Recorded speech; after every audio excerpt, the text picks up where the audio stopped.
ladies and gentlemen, and thank you for tuning into Johnny's World. So today's topic is about narcissistic mothers. Okay, so I had gotten a lot of comments on that, so I see that there's a lot of girls that really feel my pain and where I'm coming from with that. So I really appreciate y'all comments. I appreciate y'all watching my videos. So this one is for you guys, so you can understand the difference between, you know, like a regular mom and a narcissistic mother. So if you're looking at this video, you probably feel like your mom is not regular. So I'm gonna break it down, and then okay, so what I'm gonna say is pretty much telling you guys about, you know, how I was treated, and then what I think about maybe possibly the behavior. So my mom drew a big wedge between me and my little sister. My sister is 11 years younger than me, so she's like 20, maybe 2 or something like that. And so she used to say things about me all the time. I was always away because I couldn't stand her. Like, I mean, I was just blessed enough to have family that I can run away to.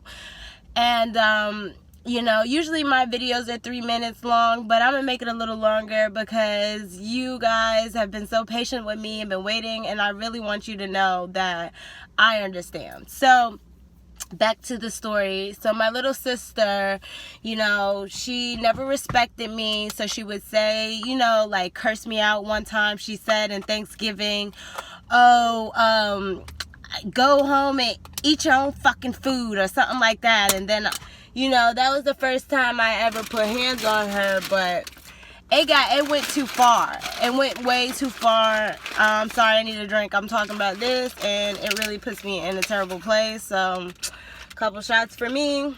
But anyway, because my mom said stuff like, oh, you know, don't be like your sister. Your sister ain't this. Your sister ain't that. But then when I was growing up as a kid, my mom used to say things to me like, oh, well, you know, what are you doing your homework for? You ain't gonna go to college anyway, or you're not smart enough to get a scholarship and we're poor, and shit like that. Or you're stupid, you're too stupid to learn shit anyway, or, you know, just saying stuff like that.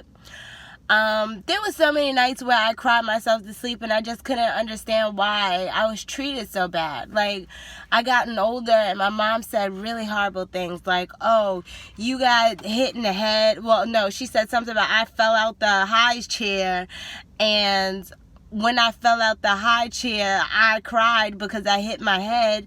And she said, well, I just threw you in the room and let you cry. Okay, but what is the purpose of you telling me this? Are you trying to hurt my feelings, or do you want me to really know the story, or do you want me to know how stupid you were, or how much of a bad mom you were? So, like, I never got the concept. Then, when I was like 30, on my 30th birthday, she told me, oh, I did Wooly the whole time you were younger, so that's why I was a terrible parent, and she blames it on drugs, but she did it every weekend, so she says. And then when I asked about what the fuck is a Wooly, Wooly is coke with cigarettes in it. Well, the cigarette is, and you put the coke, so they said it's like smoking crack. It's like a form of it, and I'm like, okay, because I've never heard of it before in my life. But if you want to make an excuse about that, then cool, because at the end of the day, I'm not gonna lie, I'm no saint, but nothing in this world would make me treat my child the way I was treated. I'm just gonna be real with you. You know, I mean, I would never. And I look at my daughter and I say to myself, how could you treat a human being that you had out of your vagina or your stomach, or however you had the baby, bad? I mean, you know, and I try to rationalize with it, and I say, well, maybe it's because of this, or maybe it's because of that. But there's really no reason that I can come to in my head that really makes sense as to why a mother would treat you like that. I got more scenarios. She embarrassed me around people all the time. She segregated me from certain family members because of jealous reasons, and I'm pretty sure that's why, because, you know, she didn't want me to see what a real good mom was. So if any situation where it's a good kind of atmosphere or anything like that, she would try to keep me away from that, because then I would realize that she was nuts. But I already knew she wasn't normal, just because, you know, kids know right from wrong, good and bad. You know, you're born with that intuition, so you already know I'm not being treated well.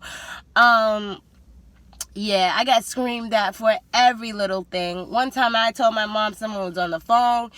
Get the fuck away from me! Get out my fucking room! I'm sleeping!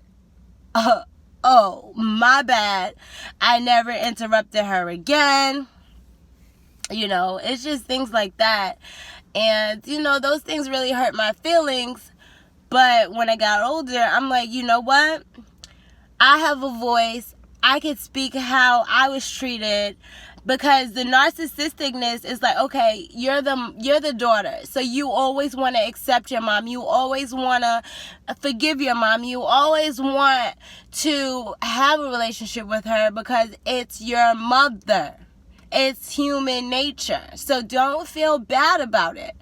But I've come to the realization that there is no fixing certain things and certain people in certain situations. So I choose to stay away from certain behaviors and certain people. And God said, thou shalt honor your mother. They never said that you had to be around your mother.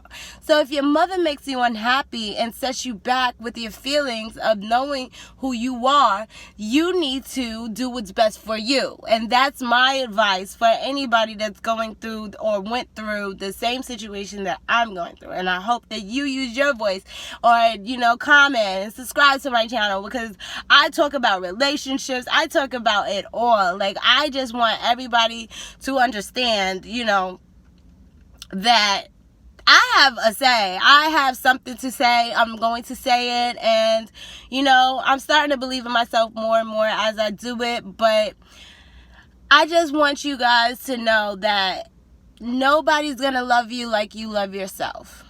Put yourself first.